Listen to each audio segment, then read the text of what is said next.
How's it going, everyone? Welcome back. Hope was having a lovely day. The draft's complete. The Bengals 6 picks are in. Today we're going to look back. We've kind of dug deep into a few of these players already. If you want to go check those videos out, we're going to look back, grade, talk about where we think the Bengals did, how we think the Bengals did in this particular draft. Let's start late. Let's start last pick of the draft for the Bengals, Tahj Brooks, the running back from the Red Raiders.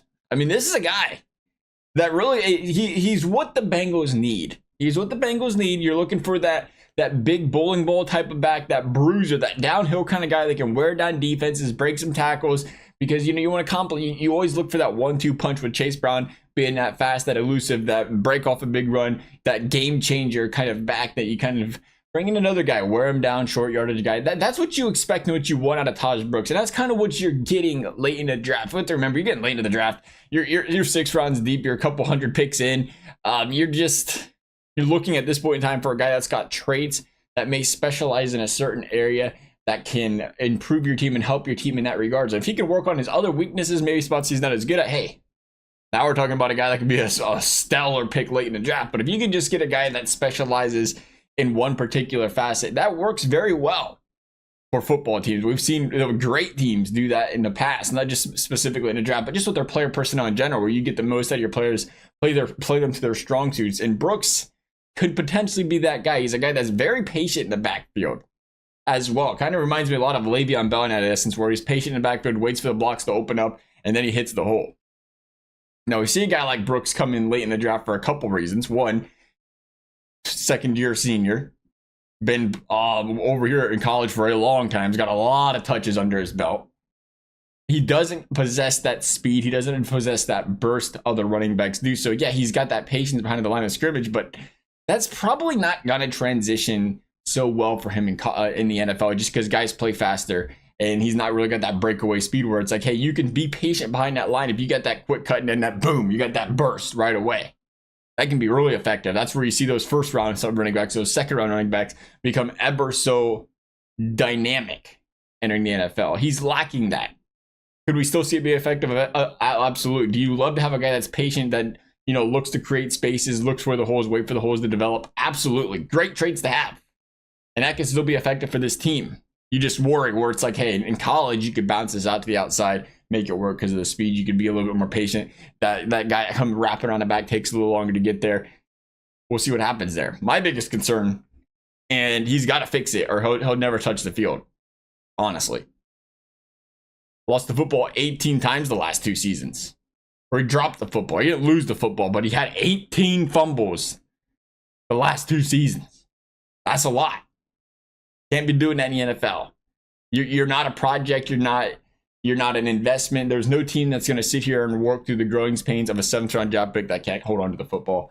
I'm believing these stats are right. I'm just going to say, Fox Sports provided these fumble stats. Look at all over the place. I don't know what it was so difficult to find fumble stats. ESPN didn't have Pro Football. The popular football sites did not have it, so those should be accurate. I still like it though. When you're getting that late in the draft, again, you're talking about, they do have your veterans, you have your Moss, your P-Ryans, but if you want to get that younger guy that can kind of be that complimentary back to Brown, you take a swing at him late in a draft like this. 5th round, they go Jalen Rivers, the Miami left tackle, left guard. And this is a lot of talk. This is what the Bengals need. Again, addressing the needs in the draft. They needed a guy that could really be flexible. Potential, a solid backup guy can maybe work his way into a starter role. But, you just want to have that flexibility, that guy you can trust that can play multiple positions on an offensive line in case somebody goes down. And this guy, if there's a guy that can do it, I mean, you see it a lot where a guy plays left guard a season, left tackle for a season. This guy's literally in and out of the game, playing left tackle, left guard, left tackle, left guard, consistently throughout the season. We've seen Miami run with that. And if there's a guy, again, we talk about this so much. We talked about it already with Dylan Fairchild. Why we like the Dylan Fairchild pick. You go with the trenches. You go with the big guys. Or you go with the big Power 5 schools with the dominant trenches that protect their quarterback. They're known for protecting their quarterback. They're known for running the rock. They're known for dominating opposing teams. That's why we love the Dylan Fairchild pickup. You're going in a Power 5 conference, constant professional athletes on the other side of the line of scrimmage, and you allow 1 sack. Oh, yeah. Great pick. Great pick every day of the week. But now we flash over to Jalen Rivers. Not the SEC. Still solid conference Miami's playing in, but you're protecting Cam Ward. Number 1 overall draft pick in the draft. And you take and you consider protecting this man, the importance of protecting this man. He ain't going out there and winning, going number one overall and, lighting it up like he does if you're not protecting the quarterback. Period. That's just that is the nature of the game. It rarely happens, but you watch this guy play just like a lot of these other guys. I don't discredit Cam Ward by any stretch of the imagination, by the way. I mean, this guy, a stellar player. He's got a quick release, processes the game very quickly. So he does obviously make his offensive line look better, something to be mindful of. But just the concept, right? The concept of you want guys that are protecting world-class quarterbacks, because Joe Burrow is a world-class quarterback. And just watching this guy, again, 1 sack allowed all season. You watch Louisville, Florida State. Those are kind of the games where they really got some pressure on Cam Ward. Most of the season, 1 sack, 2 sacks allowed all game. Those 3, 4, what happened? Florida State brought a lot of pressure. It was bringing 6, 7 guys at a time. You could see the confusion. Some guys, hey, this guy, Rivers, part of that. And then Louisville graded kind of poorly against them on Pro Football Focus, but he had some pretty good reps. So it was the game where he got beat out wide, and it does glare. If there's one thing that edge rushers can do, is they kind of beat him with speed. A couple things about that, though, is, left side, it's Joe Burrow's blind side, but Joe Burrow is one of those quarterbacks that's got all the presence in the world. You look a couple times and say, hey, if Cam Ward just steps up in a pocket, you got that clock, 1, 2, step up, then that guy just speeds on by behind him, and he's got a little bit more time to throw. There's also cases where he just got outright beat with some speed right there. That was the one concern, but that's why you say he shifted into the left guard position. It seemed like he was a lot more stout, a lot more better in a run game, and a lot of potential there.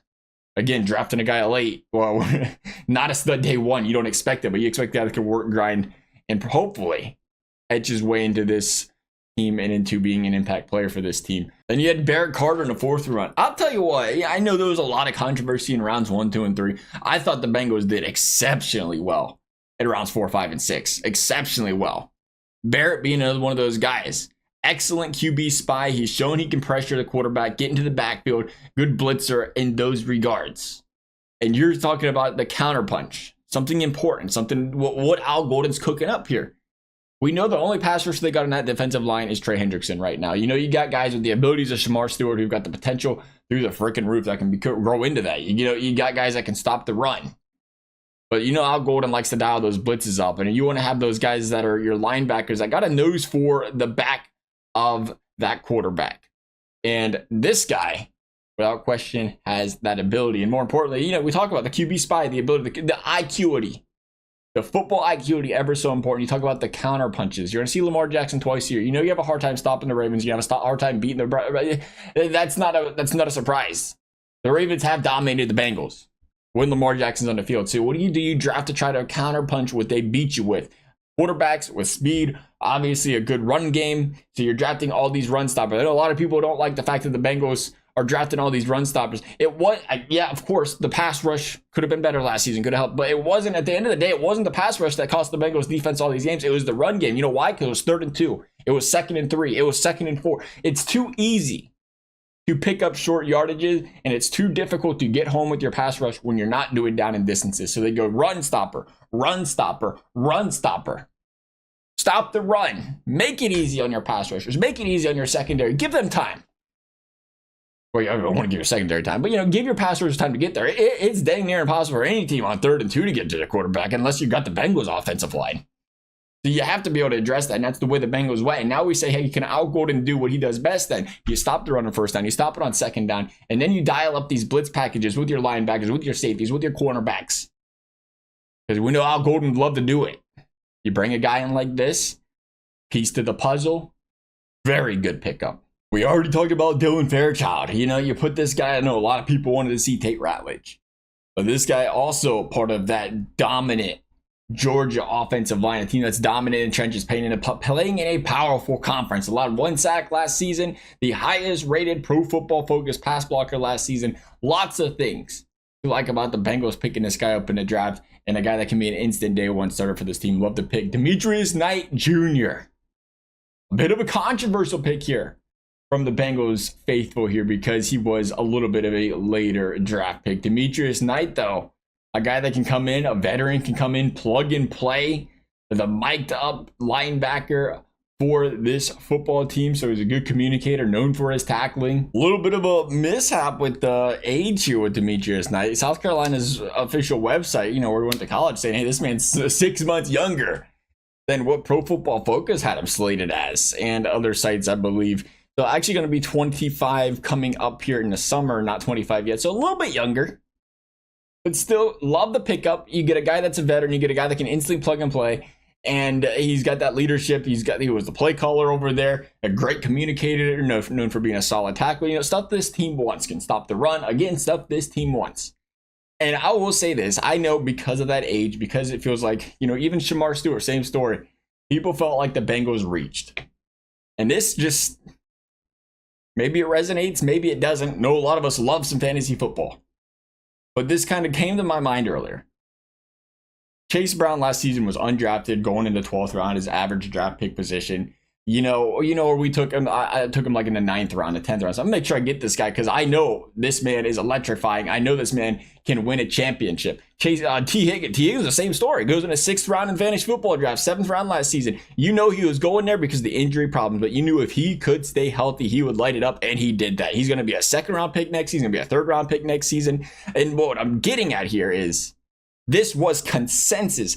Every expert in the world had him going here. His average draft position was here. The good owners, the good managers, reach for those guys a round early. Reach for those guys 2 rounds early because they knew their potential. They knew their ceiling was much higher than where they was being drafted.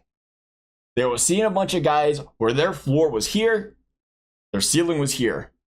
And then there was the T. Higgins of the world where maybe their floor was same spot, but their ceiling's way freaking up here. And now you put that same perspective into an actual draft. It's same people. You still got the ESPN analysts, the NFL analysts, coming up with these big boards, these mock drafts. It's the same people that do the fantasy football for the professional players. I know it's a little different. Don't get me wrong. Different. But, it's kind of the same ranking system. And then when these players get drafted ahead of their rankings, people are like, whoa, why'd you reach so far? That's a bad reach. Don't do that. Looking back, though, if I didn't reach for Chase Brown that round and somebody took him before me 6 picks earlier and then he lights it up, I'm going to look back and say, wow, was Chris Godwin really worth it over T. Higgins this year just because he was an average draft pick that was higher? Was Najee Harris really worth it over T. Higgins? No. Same story. Was it really worth the Bengals drafting somebody else who they seen, oh, well, he's best possible on the board. He's not our number one guy. He's not our guy flashing signs all over the place. This is our dude. It was just a guy that fell. And you see that all the time. Buddy was supposed to go in the 3rd round. We're in the 5th round of the fantasy football draft. Are you going to draft him just because he fell? No, there's probably a reason you're passing up on him. There's a reason the other 9 teams passed up on him. Same exact concept. There's a reason 31 teams passed up on Mike Green in the 1st round. There's a reason 32 teams passed up on Shadir Sanders for 3 rounds. You can't always look at what the projections say and what the analysts say, because at the end of the day, we're all in the same boat. We don't know. We don't know these people personally. We don't know how much coaching, we don't know how much development, we don't know how much their mindset is going to change. All that's humongous in growing and developing a player into the NFL. And we know these coaches, these teams are having these meetings, having these interviews, they're doing everything they can to get to know these players personally, because that impacts who they become in the NFL just as much as their personal skill set, their personal traits, and what they've done production-wise in college football. We know it is very easy in college football to make them stats look very good when you play 3 games, when you play 4 games against slack-off Division II football teams to start the season. You got to be careful. That being said, maybe the Bengals reach for Demetrius Knight. Maybe we look back and say, hey, they should have grabbed this guy. Bengals wanted him. They didn't take him. They wanted Knight. Could happen. Could be wrong too. So, I kind of think it's like trying to do my best not to get flustered and frustrated by where they draft players, because again, everybody's trying to win a championship. Everybody's looking at, this is our guy. We got to have our guy. Not everybody's going to be right. We could be wrong as fans saying should have taken Ratledge there. We could be wrong. They could be wrong as the Bengals ownership saying shouldn't have taken Knight there. We do know the Bengals have done a pretty solid job at drafting the linebacker position. Even the offensive line position, we brought it up before in the 4th round. The Bengals have been stellar in the 4th round at the offensive line position. So there are areas of the draft where they have some strengths. We got to trust them. But yeah, what was it? Bodine, Carl Lawson, Atkins. Andrew Billings went bowling. I'm not saying they're studs. A lot of day one starters in that 4th round by the Bengals, though. So they have had their strengths in certain areas in the draft. Sometimes you have to trust that they have their guys for a reason. We'll see what happens here. Because shemar Stewart's the same story. A lot of people said shemar this early is crazy. Depends who you ask. I've seen a lot of Bears fans. I've seen a lot of Packers fans that wanted this guy. Bears picked way before the Bengals in the draft. They was happy to take him. They didn't take him, but depends how you look at a guy. We're all going to have different perspectives and projections on guys. I see why the Bengals wanted shemar Stewart. He's already pretty put together at stopping the run. And he has every single trait, all the athleticism in the world, all the ability in the world to be an elite pass rusher. The difference in shemar Stewart and Trey Hendrickson is Trey Hendrickson would never win a defensive player of the year because Trey Hendrickson is not good against the run. We know shemar Stewart is plus in that area. If he develops the pass rushing ability, we all of a sudden look at shemar Stewart and the Bengals look at shemar Stewart and say, hey, we're going to lose Trey one day. Hopefully it's not this year. Hopefully we keep him one more year, but whether we keep him 3 more years, 3 years from now, he's probably not going to be the same player. He's just getting old. That's just what happens. So we hope we can draft a guy, not just an everyday starter, but we hope we can draft a guy that is a game changer, a game wrecker that can replace Trey Hendrickson one day. So yeah, it's a risk. It's a huge risk. Drafting a guy for the potential and not the guarantee day one. But you kind of have to be willing to take those risks sometimes because if you're going to have Joe Burrow on his football team, you're never going to get that layup game changer. You're not going to pick top 10 and get Abdul Carter, Aiden Hutchinson, Myles Garrett. It's not going to happen. The perfect player doesn't exist at 17. It's not going to exist at 25. Sure as heck ain't going to exist next year at 32 for the Bengals. Got to take the chances and hope that they can work out. And right here, you look at the Bengals overall in the draft. When I look back, if you take away the projected draft slot position and you look at what they did, they drafted a player of need in every single position. They drafted a player they felt that could be an impact player and improvement to this team in every single round. They went offensive line a couple times. They thought, hey, you need a versatile guy in case somebody goes down. You got that late. You need that 1-2 punch in Chase Brown, in case Zach Moss, in case P. Ryan, in case these guys, we know they're getting older, they won't be here forever. We took a chance on this guy that can be that guy in the future. We took it in the 7th round. It's not a big investment. Love it. You took some linebackers. You have Logan Wilson, and that's it. Jermaine Wentz out the door. You never really felt as confident with Akeem Davis-Gaither. You brought a couple in that have the ability to start day one. shemar Stewart, Myles Murphy could not beat out an injured Sam Hubbard last season. Could that be a Lou problem? Maybe. We'll see. Trey Hendrickson may not be here after this year. I think he plays this season, but that door is wide open to start day one.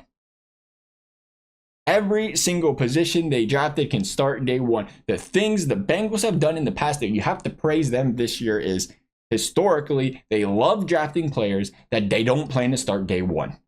And you cannot do that and be a consistent Super Bowl contender with a prize team or a prize possession like Joe Burrow, Jamar Chase. You're just never going to be able to afford that. You can't continue. The Bengals are trying. They're trying it. We get upset about the Bengals and free agency spending money. They spend money. The problem is they just keep throwing money at free agents, and free agents don't always turn out because they're getting older. You got to be able to hit on drafts. You have to be able to start guys day one. That's why the Eagles won a Super Bowl last season. They nailed the draft a couple years in a row. They got all these young guys, rookies, year two players on this team. They can afford to pay A.J. Brown. They can afford to pay Devontae Adams or Devontae Smith. They can afford to pay Jalen Hurts because they hit on the draft. And then they started those guys. The Chiefs, they won a Super Bowl with all those rookies in a secondary last season because they took that chance. You can't be afraid to draft guys and start them day one. You have to be able to draft guys day one and be willing to put them in a position to start and succeed. The Bengals have not historically done that, specifically in the first round. This year, they put themselves in a, just like last year. Marius Mims, they signed a guy in free agency. They didn't intend to start Marius Mims. The guy got injured. I was hoping to work him in. No, you start this guy day one, figure it out. That's what the good teams do. Crazy as it sounds. You don't draft Dre Kirkpatrick when you got 3 CBs in front of him. You don't draft a guy like a boy who's going to be healthy in a year, maybe. It just doesn't work. Andre Smith. Hopefully this is a sign of change for the Bengals. Hopefully this kind of draft is one we can look back and start to trust this Bengals front office once again. We've seen them nail a draft before. It was actually the linebacker draft with Logan Wilson, Akeem Davis-Gaither and company. Can they do it again? Because, again, it does feel like Statistically, projection-wise, did they reach in this draft? Sure. Is that going to knock my grade down from a little bit? Yes, absolutely. Because, again, they did reach. We won't know. Time will tell. But I still think this is a B-plus draft for the Bengals. You address the needs. The problem is, we talked about if you draft a defensive tackle, oh, yeah, I would have loved a defensive tackle. AFC North football right there. Defensive tackle, game wrecker, game changer. The problem is they signed 2 of them in free agency. You already have Chris Jenkins, who, hey, if you can coach this man up, are you willing to throw the towel on Chris Jenkins already? Because now you got 4 defensive tackles, and there's a line there waiting to get into the game. Instead, you draft a position the guy can start day 1. There was no chance your defensive tackle was starting day 1 after you threw that money to Slate, after you threw that money to BJ Hill. Maybe down the line, maybe they do a 4-man rotation, but to get the most out of your first-round draft pick, this is the direction you had to go. Again, I would have loved old Walter Nolan. But I can see why the Bengals went this direction. We'll see what happens. Love y'all's thoughts. Thank you for watching. We'll see you next time.